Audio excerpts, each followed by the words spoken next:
Welcome to the Money Hour with Tina Mitchell. Tina Mitchell, MLO 145420, is a licensed loan originator with Gateway Mortgage Group, LLC. The views expressed by the speakers on the following program are those of the speakers and do not necessarily reflect the views of Gateway Mortgage Group, LLC, nor are they necessarily endorsed by Gateway Mortgage Group, LLC. Now, in the studio, local mortgage and finance expert, Tina Mitchell.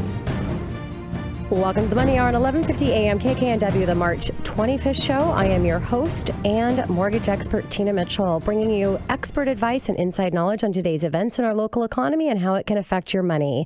If you're hearing my show at a different time or day, you're listening to a rebroadcast, I'm here to answer any questions or connect you with the guests that I have on the show today. Please call the show at 1-855-400-1150. Again, that's 1-855-400-1150 or online at themoneyhour.com. And the lineup for my show today, I have Greg Nunn with Nunn Better Tax Resolutions, and we're going to be talking about tax problems and, better yet, how to avoid them. Also in studio, I have Maja Butler and Rosemary West with Real Logic's Sotheby's International Realty. What factors are having an impact on our local real estate market? We're going to be talking about that today. And last guest in studio, first time in studio, Jamie Flaxman with Coldwell Banker Bain, strategies to get top dollar in this crazy real estate market for all of my listeners that are selling their property. Great information and great guest in studio. For more information on any topic discussed, please call the show at 1-855-400-1150. Again, that's 1-855-400-1150 or online at themoneyhour.com. And for today's Money Chat. Money.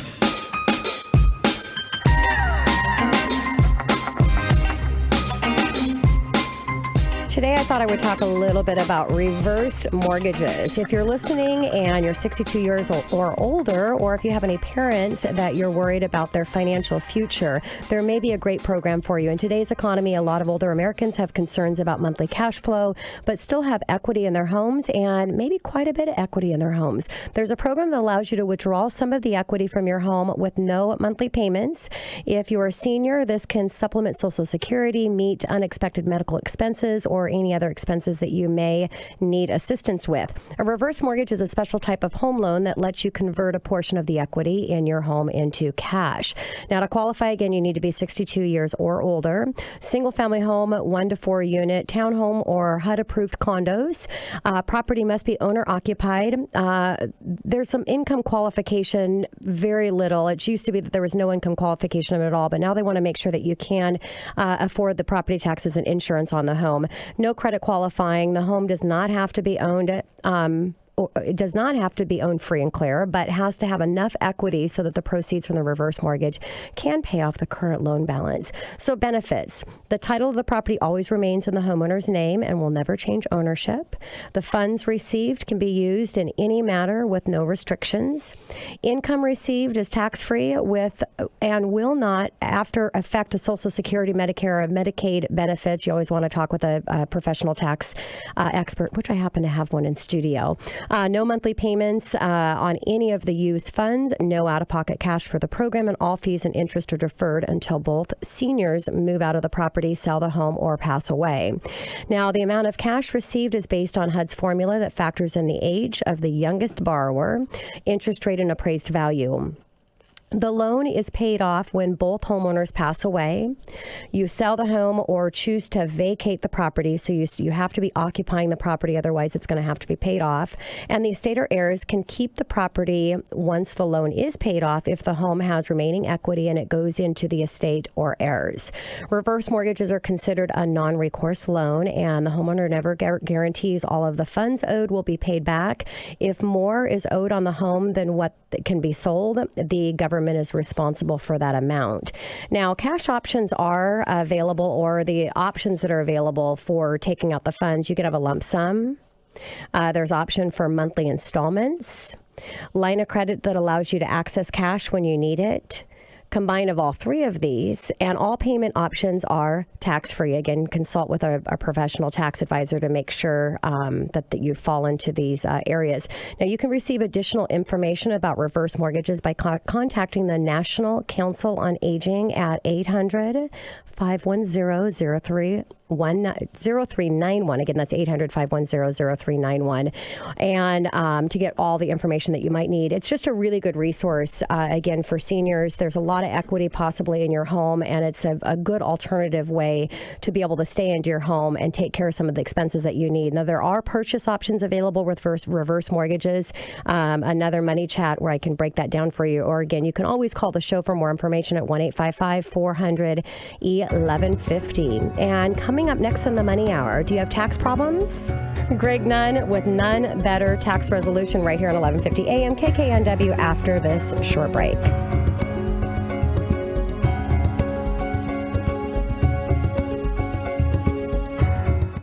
Are you behind in filing your tax returns? Does the IRS claim you owe them money, but you can't pay? Are you getting nasty grams from the IRS? Are you losing sleep? Please know your tax problems can be solved. Work locally and actually meet the person that'll help you with your tax problems and not some faceless national firm. Call None Better Tax Resolution today at 1-844-SOS-1040 for a free confidential consultation. Again, call 844-SOS-1040 today and start fixing your tax problems so you can sleep peacefully. You're listening to The Money Hour with your host, Tina Mitchell, on Alternative Talk, AM 1150. Now, back to the show with local mortgage and finance expert, Tina Mitchell. Well, welcome back to the Money Hour with your host and mortgage expert, Tina Mitchell, right here at 1150 AM KKNW, the Saturday, March 25th show. It is a great day to talk about money. That's why I'm here, and that's what the show is all about, how to make money, save money, and build a better quality of life for you and your family. If you're hearing my show at a different time or day, you are listening to a rebroadcast, but I can connect you with the guests I have in studio or any questions that you have for myself. Please call the show at 1-855-400-1150. Again, that's 1-855-400-1150 or online at themoneyhour.com. And in studio right now, Greg Nunn with None Better Tax Resolution. And we're going to be talking about tax problems today. Greg, thank you so much for coming back in studio. Thank you, Tina. And being my go-to guy for everything when it comes to taxes. A little bit about Greg. Greg Nunn is founder and principal of None Better Tax Resolution in Redmond, Washington. The first firm of tax resolution specialists in Washington State. His passion is helping people that find themselves in a predicament with the IRS due to failing to file tax returns and or not paying what the IRS claims that they owe. He represents these troubled taxpayers vigorously before the IRS. His practice also provides tax preparation and tax planning for individuals and businesses. Gregory is a licensed CPA in the state of Washington and has been in the industry for over 30 years. He is a member of the American Society of Tax Problem Solvers, the premier associates of professionals helping troubled taxpayers, and he has received the Top Practitioner Award for the American Society of Tax Problem Solvers. He's also a certified tax resolution specialist. Greg's also has published a book titled Solve Your Tax Problems Now. Just to let you know that Greg is my personal CPA, and he doesn't just help clients that are in tax issues, because thank goodness I'm not. So if you want a good CPA, I give a high endorsement to Greg. Greg, again, thanks for coming in, and it's nice to kind of go through the problems that people might be in, but as important as well is to talk about how to stay out of problem in issues with the IRS, but also what to do if you are in a predicament. Right. So how many people have tax issues? It's an alarming amount. There was a study done in 2009. Approximately 8.2 million people have tax issues. Wow. And the average amount that a person owes is about $10,000. So it's rampant. So how do people get into tax issues, have tax problems? You know, so often it's an outside event that causes these kind of things to happen. Mm-hmm. Someone in the family becomes very sick, or you become very sick, loved one dies, the loss of a job. Mm-hmm. Those kind of things, those external events often are the big trigger that get people into the place where they just quit paying their taxes and don't file tax returns, because life is just in so much turmoil. Yeah. And then others, well, for whatever reason, they just would rather keep the money than pay it over to the IRS like they should. Yeah. And Greg, the type of people that run into tax issues, what do you see? it crosses all economic, social boundaries. It can be anybody out there. If you get into tax trouble, you have good company, very good company. Anyone that knows Wesley Snipes or Pete Rose, Mark Anthony, I love his music. And of course, we all know Willie Nelson. He's been a tax problem for a long, long time. So you're in great company if you get into tax difficulty. So Greg, most common tax problem that you see? The most common one that I see is people that own a small business. Okay. And they either get behind in their ability to make their estimated tax payments, or they start not making their payroll tax deposits, which is a real no-no. And those are the ones that I see the most, and they're just unable to pay. And it's a snowball. It's like anything we do in life. It's like if you do it once, I don't file for 1 year, then the 1 year becomes 2, the 2 becomes 3. And then before you know it, you have multiple years you haven't filed. Or, well, I'm not going to pay my payroll taxes this quarter, and then it happens another quarter, and then and it snowballs.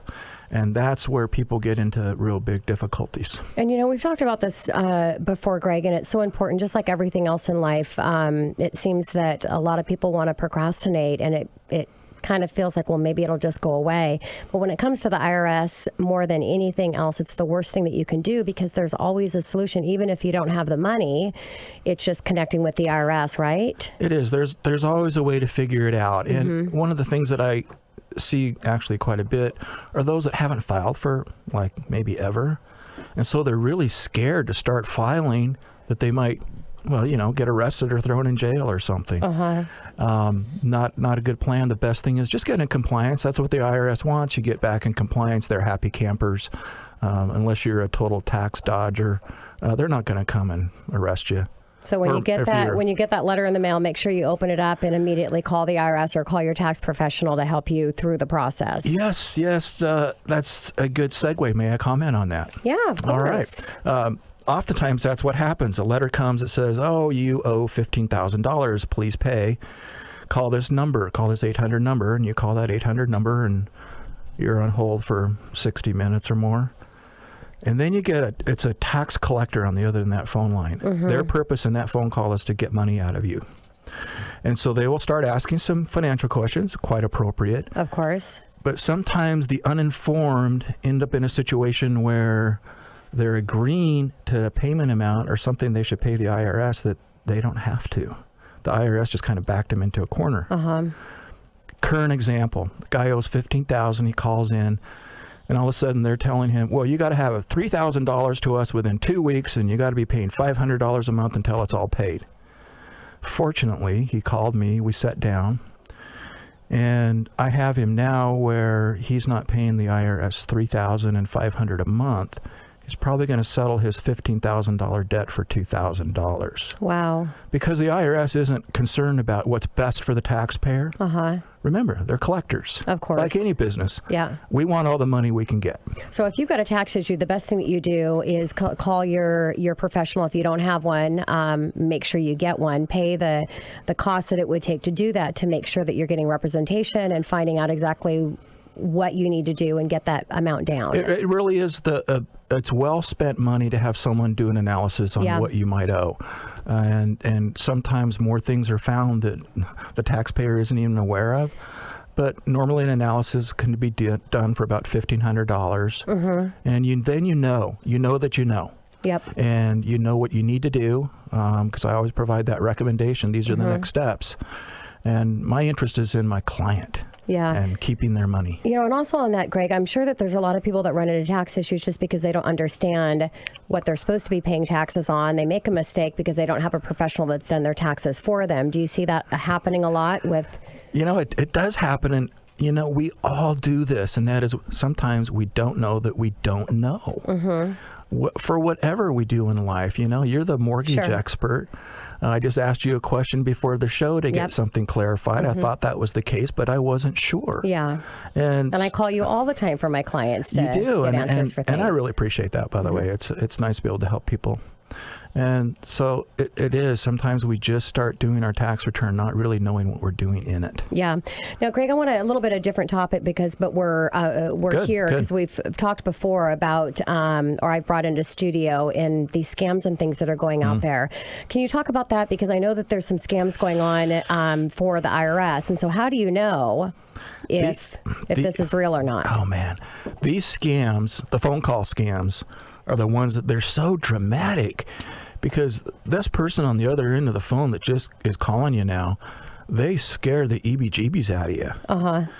And it's just it's organized crime. That's all it is. The sad thing about that will probably increase. That will tick up. There'll be more of it going on because starting next month, the IRS is going to turn over old delinquent accounts to a collection agency, to a third party.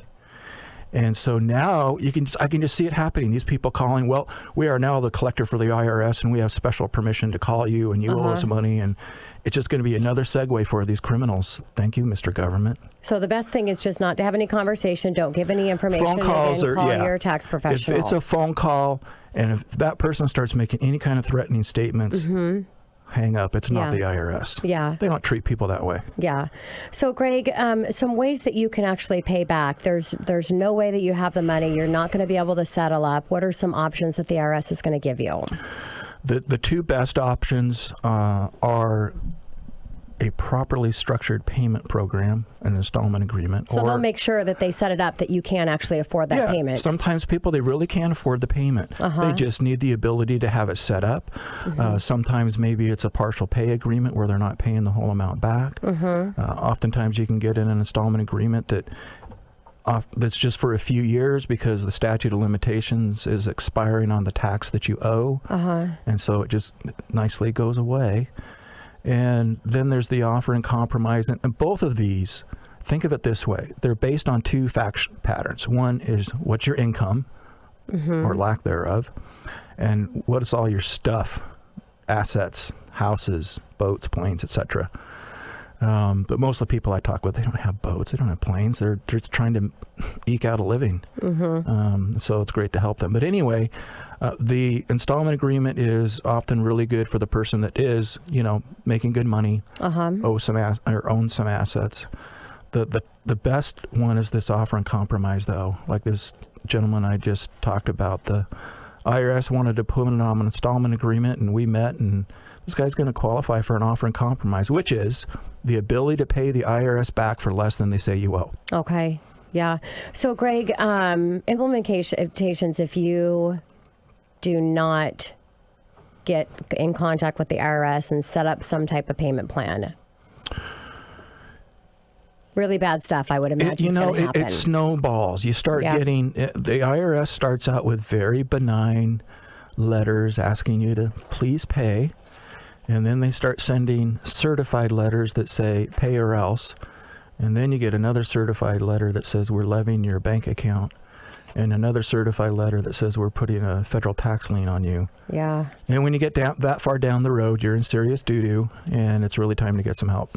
Got it. So, Greg, let's talk for a couple minutes about the IRS levy and what can you do about that? Those IRS levies, you've seen it. I'm sure you've seen those with your lending situation. Yep. And oftentimes what can happen is that if we can do a settlement whereby we put you on a good payment program, they might be willing to release that levy. Okay. On a business, sometimes they'll put that levy on a checking account. But if you respond properly to prove that you need that money for the operation of your business, to make payroll, to make rent or whatever, they'll lift that levy. Okay. There's ways to get them off. So they'll work with you. It's taking action. Yeah. So and last, what about the IRS lien? The IRS lien is probably the worst thing that can happen to you, in that it impacts your credit score. It's going to show on your credit report.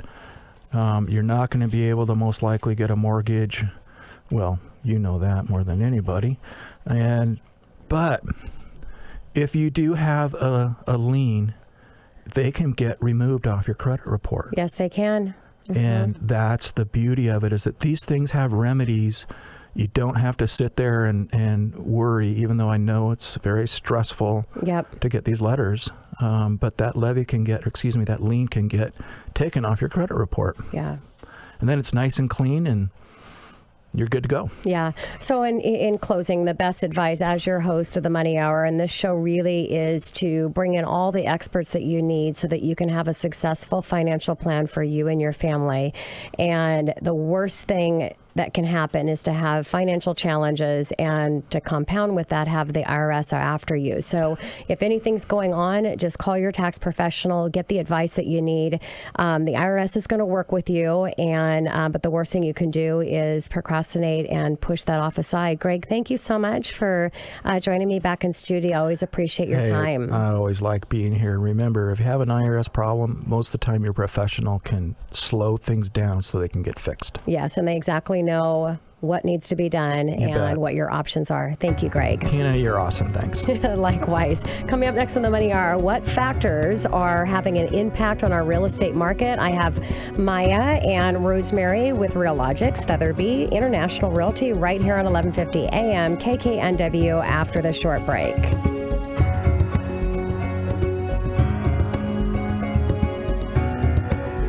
Are you struggling to find time to clear out the home of a loved one who has moved to nursing care or has passed away?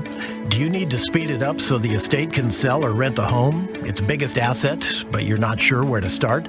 Seamless Moves help families just like yours quickly sort through belongings in your loved one's home, ship them to family members and other heirs, and disperse the remaining unwanted items as you direct. Seamless Moves has over 13 years experience overseeing moving details for busy professionals, families, and seniors. They have the highest satisfaction ratings on Yelp, Facebook, and Angie's List.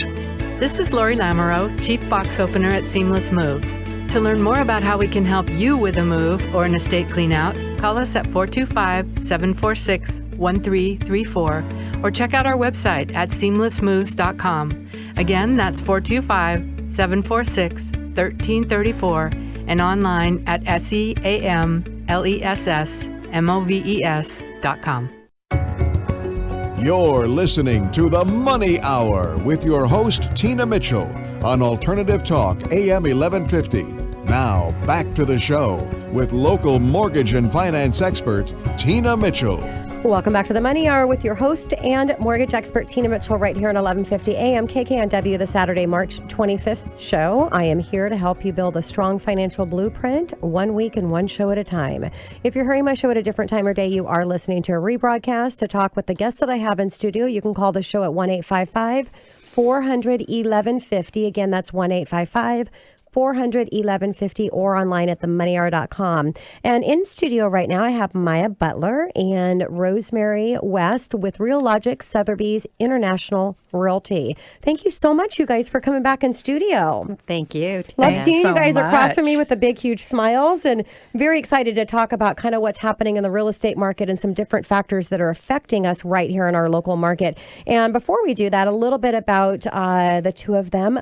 Maja is a dedicated residential real estate broker specializing in unique, exceptional homes with extraordinary lives. Maja is a lifetime resident of the Seattle Bellevue area and represents properties in Seattle, Bellevue, Medina, Clyde Hill, Kirkland, Hunts Point, Evergreen Point, Juanita, and Issaquah.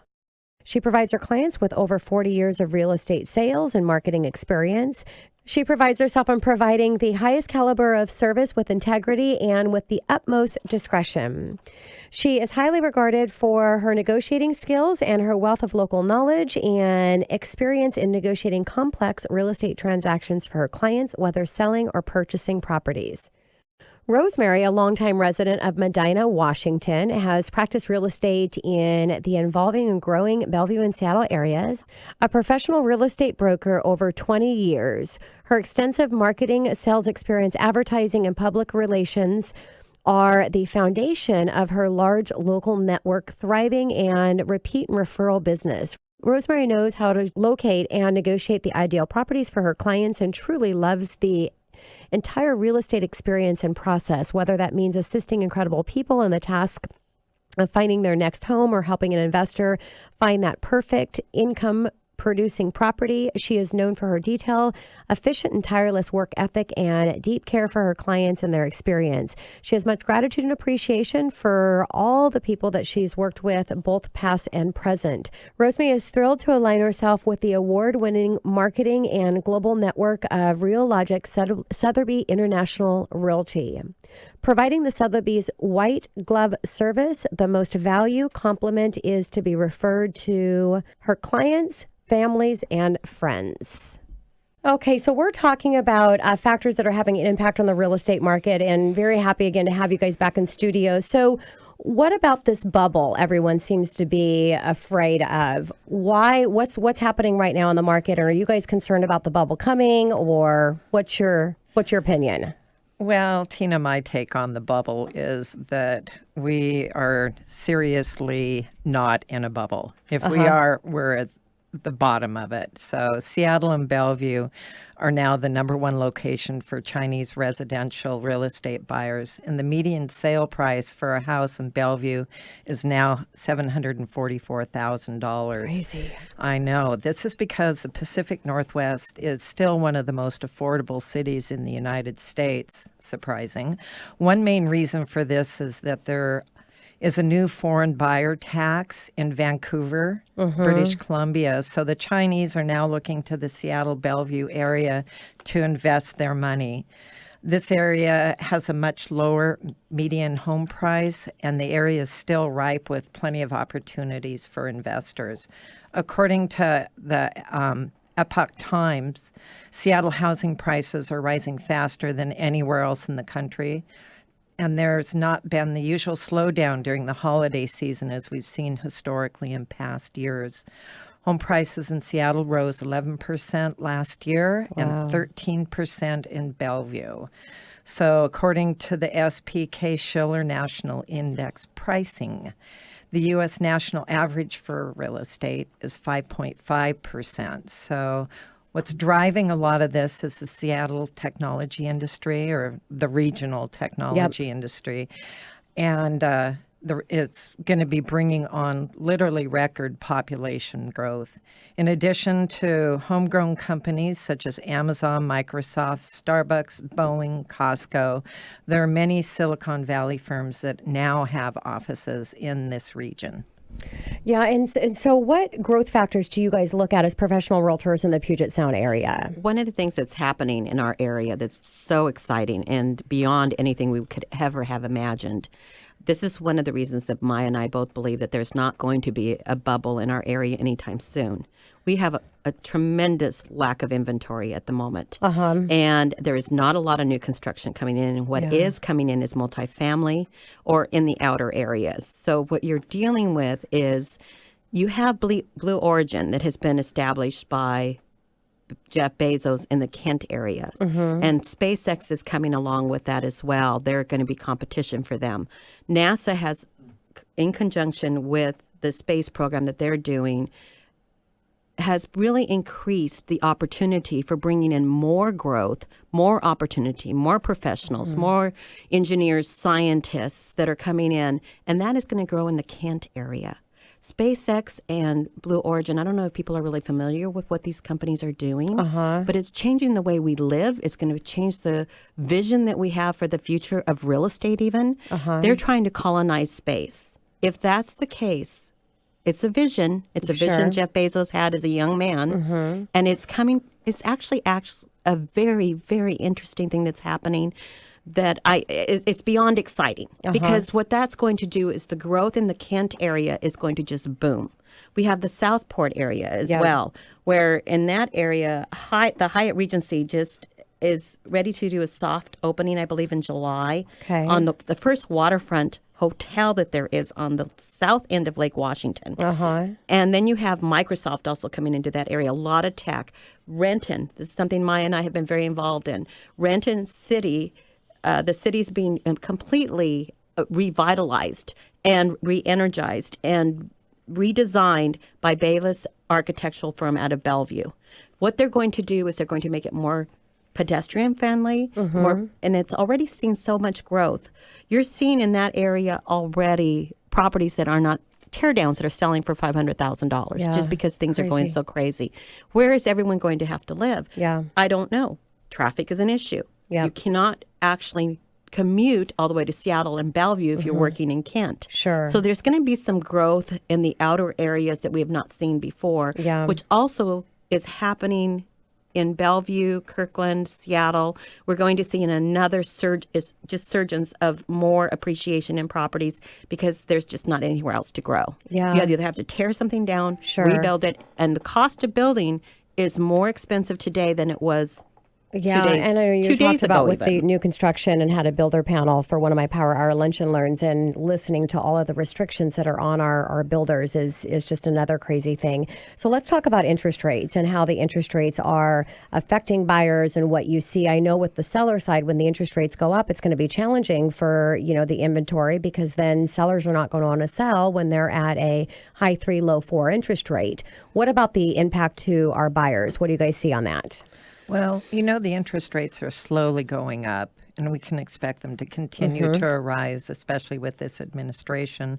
So, but I don't think that there's going to be really a slowdown in the purchases of homes and condos in the area. Agree. Just because there are so many people moving in because of the tech industry in Yes. the area. So. Yeah. And what about regarding transportation? How do you think that this is going to affect the development in the Puget Sound region? Traffic has become increasingly an issue, as everyone well knows. If you ever have to be in downtown Seattle, over in the Queen Anne area, you see the Mercer, just the slowdown that happens there. Yeah. You see 405 is an issue, 520 is an issue, I-90 is an issue. It's everywhere. So what's going to have to happen, and Maya and I were just speaking of this morning because we have so many clients that want their commute to be very close to where they work, Sure. shop, and do what they need Sure. to do. So the issue is to look for something that's within 5 minutes of wherever they work, wherever their job may be or their business may be. And then you look at a 10-minute radius, and then a 15-minute radius. And 15 minutes away from your office, that can take you an hour to 2 hours to get home during traffic hour. Yeah. So when you look at all those factors, it is changing the way people look at real estate, how they decide where they're going to live. The other issue is sound transit. It really is not there yet. Yeah.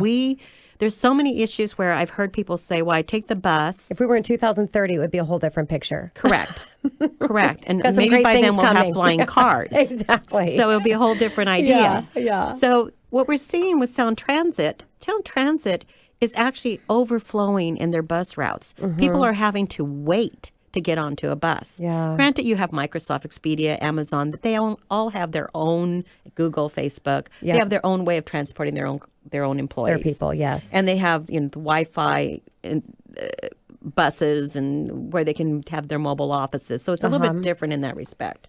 But yes, we're going to see a continued absolute congestion of traffic. And that is going to affect prices, which is also anything in the core area of downtown Bellevue, downtown Kirkland, downtown Seattle, downtown Redmond, Sammamish even, Renton. You're going to see an increase in appreciation. Yeah. So since we know that it's probably going to stick around for a while, this lack of inventory doesn't look like it's going to get better anytime soon. And it's so competitive out there for our buyers. I know you guys do a lot of, really hand-holding with your clients, and you've been in the industry for a long time and have a lot of expertise. And what are you sharing with your buyers and how to be more competitive in this market? Maya? The first thing that I tell the buyers is to get a pre-approval letter or a letter of credit from their lender. Yep. It's the very first thing. A lot of lenders have programs, too, that are, they call them same as cash, where they can make a cash offer and then refinance it right afterwards. So it depends upon the lender. Yes. And I know you know all about that. So those are the first things that anyone should consider.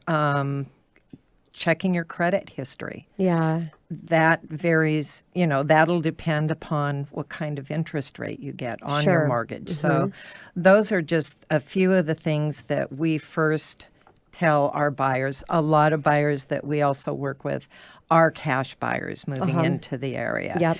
And to be competitive on these offers, you want to, waive inspections. Yes. And a lot of people are doing pre-inspections now so that they feel comfortable waiving an inspection on their offer. You pretty much, to be competitive, waive anything on this cash shorter closing Are you guys times. going in and having your buyers waive their finance contingency and just... What we don't do. This is Okay. something that for liability reasons, you just do not ever want to advise your client to waive any kind of contingency. Yeah. It's totally up to them. Yep. They have to feel comfortable with what they are waiving. Yeah. And if they're, the one thing that we recommend when you have like 20 offers that are being offered on one property, you have to really look at what is important to you. Yes. Is this home really what you want? And Yep. if you lose out, is it something that you're going to be totally devastated by? Yes. And if this is the house for you, do the pre-inspection. Yep. Do the things that need to be done finance-wise that you don't need to have that finance contingency in place. Yes. But it's very important for our clients, and we educate them to find their buyers, to actually find the right people to make sure that they are comfortable waiving those that inspection, the finance contingency, and any other contingency they may need to waive. I think that's really great advice, Rosemary. I mean, you really line it out for your buyers and exactly what their options are and what the risks are attached to those options, and then it's up to for them to make that decision. Maja, what about for you? A lot of people should consider escalation clauses too Yes. when they make the offers nowadays, and we're commonly seeing escalations up to $100,000 over asking price. Yeah. So explain really quickly, and then I've got a couple minutes. I want to ask one more question before we go to break. Explain to my listeners an escalation clause, how that works. Well, in an escalation clause, they say they would pay so much, like $5,000 or $10,000 or $2,000 over the highest offer received. Yes. Okay. Up to a certain dollar amount. And you're saying 100,000 might be that, that limit. 100,000 or more. Yes. I've heard of more. Yeah. Up to 600,000. Crazy, I know. Oh my God. I know. So but the one thing about the escalation clause is that they have to provide you with written documentation that they had a valid offer. Yes. So basically you're going in and saying, look, I'm going to pay, if you did 600,000, obviously you're saying you're going to pay the highest. Nobody's going to pay that much for the home, and I'm going to get this house regardless. So there's a lot of different creative things that you can do out there. And we need to have a show, a conversation just on that next time that you guys come in. But I've got a minute to wrap it up. And for my sellers out there, should they be selling their home right now? Yes, absolutely. Yep. Because here's what's interesting about the market. You have lack of inventory. We're coming into springtime. Fabulous time to put your place on the market. Yes. Interest rates are going up. It's going to also, in some cases, eliminate potential buyers. So there's a time period here that, yes, we are seeing great appreciation right now, and it's a great time to put your place on the market. But what's going to happen in the future is a lot of unknowns. Today's also a very crucial time for our president to find out what's going on with the healthcare industry. That's going to affect and trickle down on everything else, taxes, real estate, regulations, everything else that happens in the future. So all of those issues are unknowns. Yeah. What we do know right at this moment, It's a great market. there's a great market. There's a lot of inventory. Everyone has a high demand with buyer inventory that they can come and take a look at what you may have to offer. Sure. And this is a great time to if you want to move up, because the interest rates still are a very good situation. This is when they would call you, Tina, and find out what is my buying power. Exactly. And this is my move of time. Or is it time for me to downsize? Yeah. Is it time for me to go the empty nesters? Yeah. Is it time to get rid of the big estate Yeah. and go to a condo? This is the perfect time. So and that's great, you guys. It's really just getting the information. It is a great time to sell your home. You've got to be able to find another property, but that's another conversation as well. And we know real estate is guaranteed. It's going to go up and down. So at some point in time, we're going to see our market go down. The question is when it's going to happen. So if it makes sense for you as a seller, it's a great time. So thank you so much, you guys, for coming back in studio. It's always a pleasure chatting with you. Thank you, You're welcome. Tina. Thank you, Tina. Coming up next in the Money Hour, are you thinking of selling your home? Strategies to get top dollar in this crazy real estate market. Jamie Flaxman with Coldwell Banker Bain right here on 1150 AM KKNW after this short break.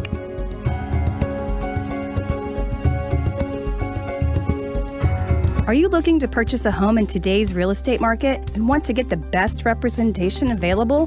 Give Cindy Peschel Hall a call today and set up an appointment to meet with the Peschel Hall and Hall Real Estate Partners. Cindy and Richard work together, bringing over 30 years of combined experience representing buyers and sellers. Call Cindy today at 206-930-3526. Hi, this is Cindy Peschel Hall with Coldwell Banker Bain. You can reach me at 206-930-3526. Our website, peschelhall.com. Give me a call. I'd love to help you out. You're listening to The Money Hour with your host, Tina Mitchell, on Alternative Talk, AM 1150.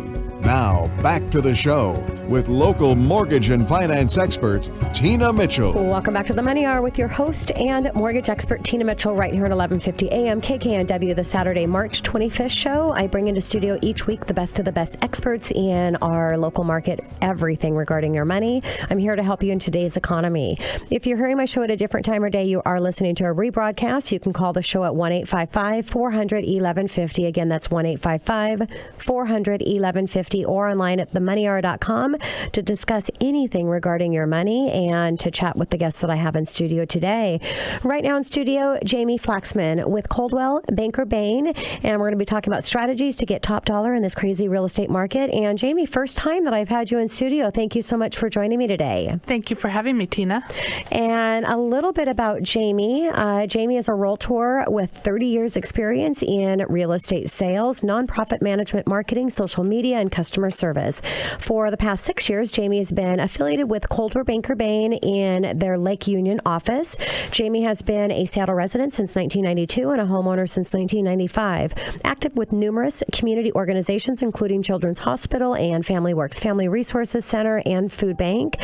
She donates a portion of her commissions to a variety of nonprofit organizations and have donated more than $16,000 in the past few years. Jamie is a licensed managed broker and has the following advanced certifications: accredited buyer's representative, certified national, certified negotiation expert, certified residential specialist, certified staging agent, seller's representative specialist, and senior real estate specialist. Jamie is also recognized by Coldwell Banker Bain as qualified to sell luxury properties. So, Jamie, I'm excited to reach out to the sellers that we have listening to the show today, but always as well, even if you're a buyer, it's good to understand and get behind the scenes of what the seller's advice is, because it's going to help you as a buyer strategize. So if you're a buyer, don't tune out my conversation with Jamie. Jamie, what do you see as the most important step in selling a home in this crazy real estate market? You know, in my mind, the most important step or place to start is who you choose as your real estate broker. You want a broker who is on top of the market, knows what's going on, and knows how to price and market your home. And so when considering that and trying to find that person, how do you find the best real estate broker? There are thousands of brokers out there, and each has his or her own personality and skill set. First and foremost, it's important that you find a broker who you're comfortable with and who knows how to sell in this kind of market. You're going to need to put a lot of trust in that person, and you need to feel comfortable sharing information and spending time with him or her. How do you like to communicate, and will this work with the broker you're interested in? I have had clients who don't use email or cell phones, where I need to go to them every time I need to get a document signed or wait for them to return home after work to get a question answered. I am flexible and able to do that, but I know brokers who won't work with clients, for example, who don't use email or cell phones. Our market is so hot that you have to be ready to move fast. That means your broker's availability is critical. Most brokers are available Monday through Friday, 9 to 5, but what about evenings and weekends? A lot of real estate activity happens on Saturdays and Sundays, but if your broker doesn't work those days, who is representing you then? Yeah, great advice. So really finding out the needs that you have and what's going to best suit you in this market on top of that experience. Now, Jamie, I know a lot of sellers just feel that they're going to get top dollar in this market because it is crazy. There's no inventory. There's too many buyers. But the reality is you need to be strategic in what you're doing and in order to get top dollar. So if you were to list the three most important things and steps, what would those be? So to get top dollar, you want as many people as possible to see your home. You want to create a frenzy. So in order to get buyers to view your home, there are three things that are most important, and those are price, curb appeal, and photography. Your home should be listed at market value or a little under the market value because this will draw buyers to the home. If a price appears too high, a buyer may exclude that home without even visiting it. Most activity on a home for sale occurs in the first 2 weeks it's on the market. And really in our market right now, it's even the first 3 days that it's on the market. And so if someone says this looks too high, they may never look at it again. Your home's curb appeal is critical. If a buyer pulls up to your house and sees peeling paint and overgrown weeds, the buyer may not even get out of the car. You don't want buyers to get distracted by the areas of the home that need work. You want them to notice the features that will make them want to live in the house. And then lastly, the importance of photography cannot be overlooked. You want to use a broker who uses professional photography. The photos are the first thing a buyer is likely to see, so you want them to be spectacular. You don't want pictures of toilets and light fixtures. You want pictures that show off the highlights of the home, the natural light, that really look good. Yeah, makes sense. So you talk about curb appeal and you talk about pictures and the importance of having, pictures that are going to be the best representation of that home because everybody's starting looking online. What about staging? How important do you feel that is, Jamie, in today's market? I think staging is a critical component to selling your home. You want buyers to be able to imagine living there. That means removing items that are unique to your taste and moving in items and furniture that can appeal to a wider interest base. Research has been done, and if you have two identical properties sold at similar times, one vacant with no furniture and one staged with furniture, the staged unit will likely sell for 6 to 10% more than the unstaged one. Staging pays for itself. The other reason to stage, as you said, is for the photographs. As I mentioned, a buyer may exclude a home based on the pictures, and it's hard to make a vacant home look as good as it is one that is staged. Yes, yeah. So when you're thinking of hiring an agent, putting your home on the market, what questions should you be asking that real estate broker?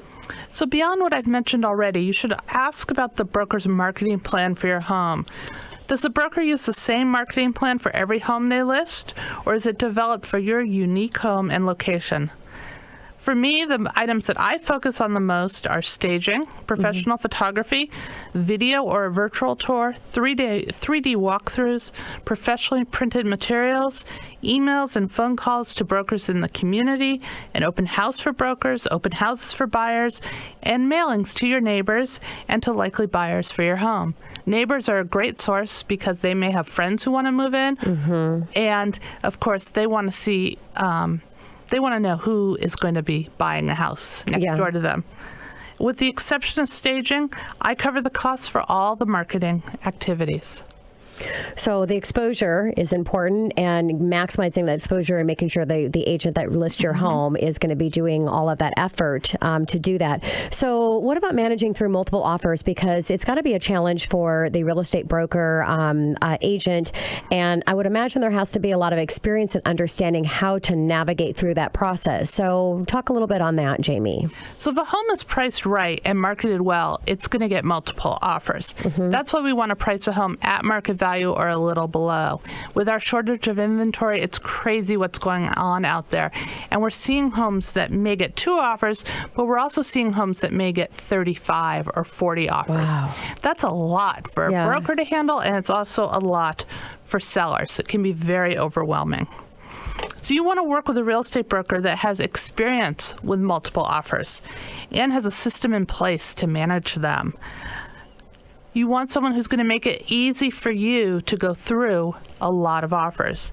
So the best systems include a spreadsheet that allows you to compare the various offers easily. It allows you to look at things like your net proceeds, closing dates, who the financing is through, if it's cash or if it's a lender. You want to know what contingencies are included, such as inspections or financing.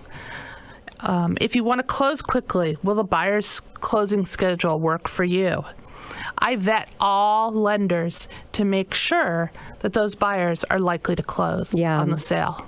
I thought somebody needs to put together a software, an app that is point system for all these different things on multiple offers that just gives a score for the seller to make it easy, because there's so many different factors to manage through. So what about protecting the seller's interest? What should a real estate broker do for that? When you sell your home after the buyer closes on the purchase, you may think you're done with that home, but that's not always the case. Buyers have been known to come back to sellers when the buyer finds a problem with the property. This is often in the form of a lawsuit. So my job and my goal in working with you, the seller, is to make sure your interests are protected so that buyers don't come after you if there's a problem. The most important activity to protect yourself, in my mind, is to disclose any issues with the home. Sellers are required by Washington state law to complete a disclosure form known as Form 17. If there was a roof leak 3 years ago and you repaired it, disclose it. But even if you didn't repair it, you still need to disclose it. Form 17 is a long form, and I see too many sellers just quickly go through checking the boxes. You really need to take the time and fill it out as accurately as possible. Next, it's important to allow the buyer to have the opportunity to inspect the home. Whether it's a pre-inspection, which is an inspection that occurs before an offer is submitted, or an inspection contingency as part of the offer, allow the buyer the opportunity to inspect the major systems of the house. Some sellers choose to conduct their own inspection and then share it with the buyers, which is a great option, but you should also still allow that buyer to conduct their own inspection if they want to. That's how you protect yourself, is through full disclosure. Okay. And we were talking earlier in our last segment about just these crazy offers that the buyers are making with escalation clauses and really trying to compete. And there has been some challenges. Fortunately for myself, I haven't seen a lot of them, but I think it's going to get worse as we continue to see these crazy offers out there with appraisals coming in low. So if that happens with one of your sellers, how are you helping them navigate through that process? What advice are you giving them? I am seeing homes sell for ridiculous amounts compared to what they're listed for. There was one home I saw last week that closed, I think in the Wallingford neighborhood of Seattle, that closed $300,000 over list price. As a $1.3 million listing closed for $1.6. Homes are escalating substantially over list price, and in 2017, we're seeing many more low appraisals. Whenever a buyer is purchasing a home with a mortgage, the lender will conduct an appraisal to verify the value of the home. This protects the lender's interest in the home and helps verify the percentage of equity the buyer will have.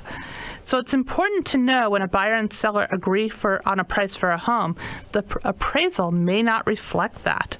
Especially in areas where prices have appreciated rapidly, it may be difficult for the appraiser to find comparable properties that have changed hands recently to back up that price. If an appraisal comes in low, the buyer may need to bring the difference between the contract price and the appraised value to the table. It's important to know when reviewing an offer if the buyer has the additional funds if the property doesn't appraise. If the buyer needs to cover the difference with some of the funds they were going to use for their down payment, will they still be able to get their loan? So as I help the seller review each offer, I will look at a number of factors that may be impacted by a low appraisal. We have found that if a buyer is working with a local lender, there's less likelihood of a low appraisal. That's because local lenders generally use only local appraisers who know our market and have quicker turnaround times. As part of the lender vetting process, I ask the lender what they're seeing in terms of low appraisals and delayed closings. Some buyers who are obtaining mortgages are waiving their appraisal contingencies. That is, they're saying up front that if an appraisal comes in low, they'll pay the difference. Well, now they've got that new addendum in the contract. Yes. For that. Mm-hmm. So, Jamie, going on another topic I mentioned a little bit earlier as well in regards to a seller wanting to list their home but being concerned about finding another property. 1 minute to go to break, and I know this is a long one here, but what do sellers do? That's a very valid concern, and we see that a lot. Many sellers want to purchase that home but can't find anything, or they're concerned about finding something. So I have several recommendations. The first is you can move in with friends or family or get a short-term rental while you search for your new home. Another option is that we ask the buyer for a rent back.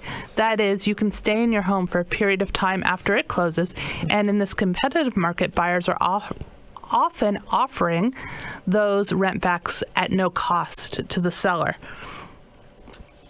And then lastly, you can speak with a lender to find out that you may be eligible for some bridge financing or some other financing options. Yeah, great advice. Jamie, thank you so much for coming in studio, and look forward to having you come back again in the future. I'd love to. And that's the show. This is your host and mortgage expert, Tina Mitchell, signing off for the day. Enjoy the rest of your weekend, and I'll be here same time, same place next weekend, right here at 11:50 a.m. KKNW.